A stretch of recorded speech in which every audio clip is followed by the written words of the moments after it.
नमस्कार विद्यार्थी मित्रांनो, एमपीएससी गट क 2026 फॉर्म भरण्यासाठी एमपीएससी नवीन एक प्रसिद्धी पत्रक दिलेलं आहे आणि यामध्ये जवळपास 6 बदल त्यांनी केलेले आहेत. थोडक्यात ते बदल सांगून तुम्हाला मी सांगतो की आता जर तुम्हाला फॉर्म भरला मुदत वाढ मिळालीच आहे तर सगळी डॉक्युमेंट व्यवस्थित चेक करून मग फॉर्म भरा. त्यामुळे हा व्हिडिओ मी परत एकदा तुमच्या समोर घेत आहे की शेवटच्या टप्प्यामध्ये बऱ्याच उमेदवारांचे कॉल मेसेज आमच्या टीमला येत होते. त्यामुळे हा व्हिडिओ परत एकदा मी घेतोय की फॉर्म भरताना तुम्हाला कोणकोणते डॉक्युमेंट लागतात. डॉक्युमेंट अपलोड करायचे नाही, पण डॉक्युमेंटची माहिती मात्र भरायची असते. सो काळजी घ्या. फॉर्म भरताना कोणते डॉक्युमेंट तुमचे असावे लागतील, आता कोणत्या डॉक्युमेंटला मुदत वाढ आहे, नंतर काढले तरी चालते. थोडक्यात समजून घेऊया. कॅटेगरी आरक्षण घेण्यासाठी ही कागदपत्रे काढूनच फॉर्म भरा. चला मुख्य मुद्द्याकडे जातो, पण तत्पूर्वी एमपीएससीने हे अपडेट दिले बघा. गट क ची पूर्व परीक्षा तुमची 25 ऑक्टोबर 2026 ला होणार आहे. गट क ची मुख्य परीक्षा 27 डिसेंबर 2026 ला होणार आहे. संयुक्त मुख्य परीक्षा होणार आहे. या दरम्यान फक्त 2च महिन्यांचा अवधी आणि ह्या 2 महिन्यामध्ये पेपर 1 म्हणजे मराठी आणि इंग्लिशचा अभ्यास खूप चांगला करावा लागणार आहे. फॉर्म भरण्याची मुदतवाढ तुम्हाला दिली 31 जुलैपर्यंत आहे. परीक्षा ऑफलाईन होणार आहे की तर येस ऑफलाईनच होणार आहे. परीक्षा सेंटर निवडता येणार आहे का तर येस निवडता येणार आहे. या दोन बाजू ज्यांनी फॉर्म भरून टाकला, ज्यांनी न्यू कमर्स ज्यांना अजून फॉर्म भरायचा आहे, मग ज्यांनी फॉर्म भरून टाकला त्यांना 19 जुलै ते 31 जुलैच्या दरम्यान इथे एक बटन दिलं जाणार आहे व्ह्यू नावाचं.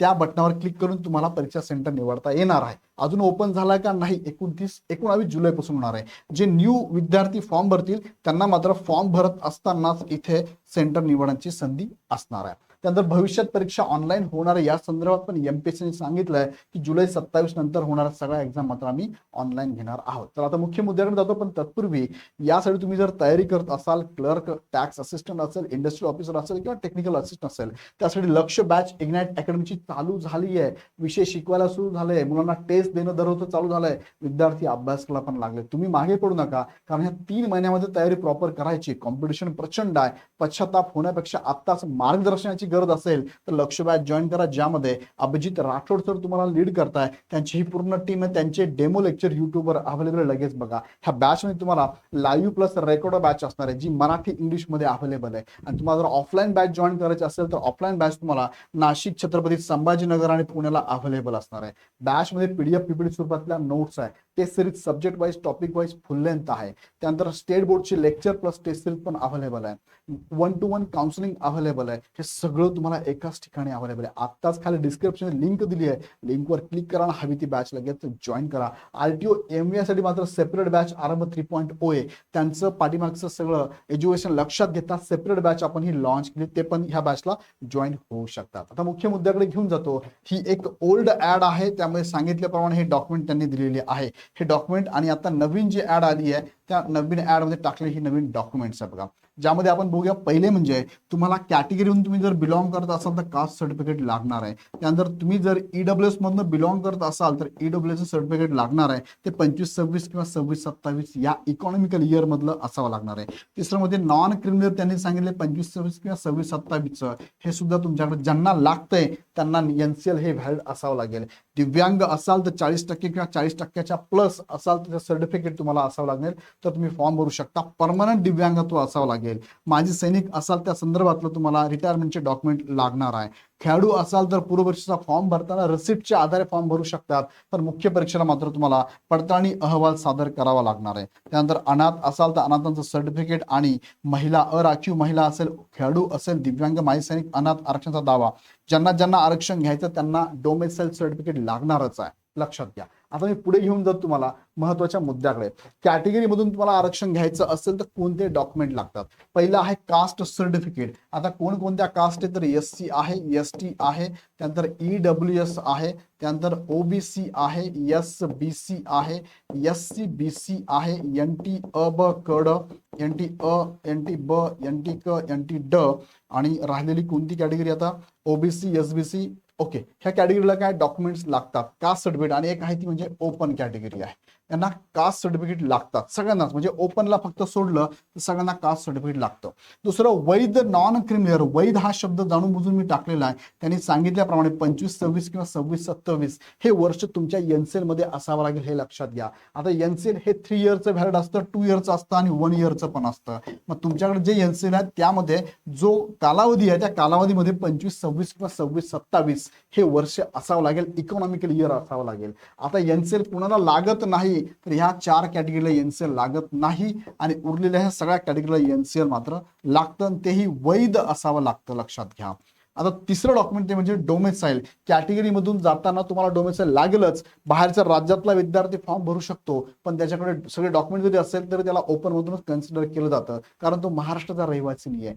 आरक्षण हे महाराष्ट्रातील रहिवासी विद्यार्थ्यांनाच मिळतं, लक्षात घ्या.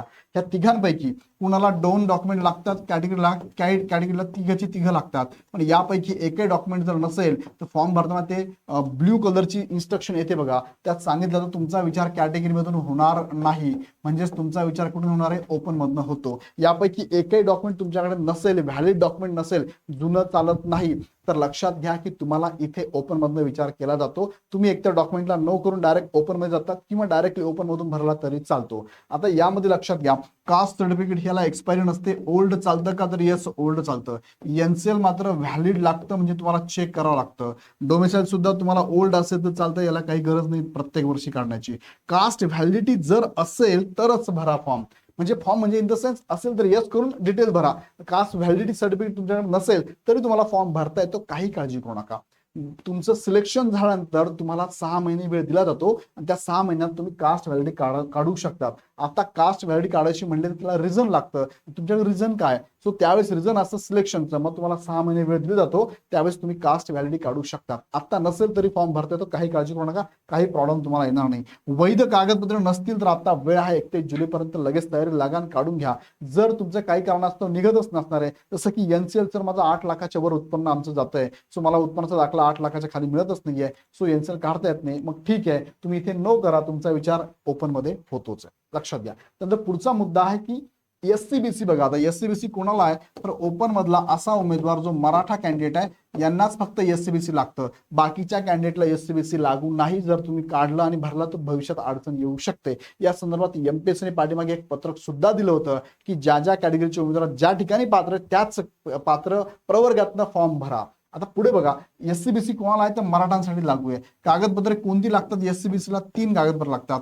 कास्ट सर्टिफिकेट जे एकदाच काढायचं असतं, 2024 नंतर हे लागू झालेलं आहे, त्यानंतरचं लागणारे ओल्ड चालणार नाही. त्यानंतर एनसीएल यांना लागतंय, व्हॅलिड एनसीएल लागेल, ते पण चेक करून घ्या. आणि एक म्हणजे डोमेसाईल लागेल. ह्या तिघांपैकी हे कास्ट सर्टिफिकेट किंवा डोमेसाईल एकदाच काढण्याची प्रोसेस आहे, फक्त कास्ट सर्टिफिकेट 2024 नंतरच असावं. एनसीएल मात्र व्हॅलिड असतं, व्हॅलिड लागतं, ते चेक करून घ्या. तुमच्याकडे जे एनसीएल आहे त्यामध्ये इकॉनॉमिकल इयर 25-26 किंवा 26-27 आहे का. कुणाच्या नावाचं असावं, तर उदाहरणार्थ ए नावाचा उमेदवार आहे, त्याच्या वडिलांचं नाव बी, आडनाव सी असेल तर याला एबीसी नावाने सर्टिफिकेट लागतं, म्हणजे फादरच्या नावाने. तर मी काय म्हटलं असं, कारण एखादी मॅरिड वुमन असू शकते तर तिला सुद्धा फादरच्या नावाचंच इथे डॉक्युमेंट लागणार आहे, लक्षात घ्या. उत्पन्नाची अट आणि कुणाचे उत्पन्न पकडले जातात, जर मॅरिड वुमन असाल तर तुम्हाला फादरची फॅमिली आणि हजबंडची फॅमिली यांचं उत्पन्न पकडलं जातं. अनमॅरिड वुमन असाल किंवा मेल कॅन्डिडेट असेल तर यांना फादरच्या फॅमिलीचं उत्पन्न पकडलं जातं. घरामध्ये जो प्रमुख असतो ना त्याच्या नावाने उत्पन्नाचा दाखला काढायचा आणि तुमच्या नावाचं हे काय करायचं असतं, एनसीएल किंवा एनसीएल काढावं लागतं, लक्षात घ्या. दुसरा मुद्दा की इथे लक्षात घेताना, जर तुम्ही इथे फादरच्या नावाचं उत्पन्न काढत असाल तर उमेदवाराला स्वतःचं उत्पन्न इथे पकडलं जात नाही. उमेदवार जर काही जॉब करतो, काही करत असेल, त्याचं स्वतःचं उत्पन्न यामध्ये पकडलं जात नाही, कारण ह्या एक्झामसाठी तो उमेदवार असतो.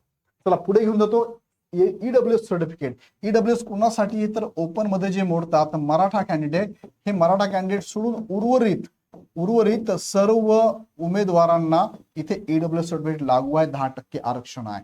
ओके, तर कागदपत्र काय लागतात, तर 2च कागदपत्र लागतात. एक म्हणजे ईडब्ल्यूएस कास्ट सर्टिफिकेट म्हणून आपण ते लागतं, आणि दुसरं म्हणजे डोमेसाईल लागतं. डोमेसाईल ओल्ड पण चालतं, पण ईडब्ल्यूएस मात्र 1 वर्षच व्हॅलिड असतं. बघा, हे दरवर्षी तुम्ही काढलं असेल तर 31 मार्चला हे काय होतं, एक्सपायर होतं, त्यामुळे ओल्ड चालणार नाही.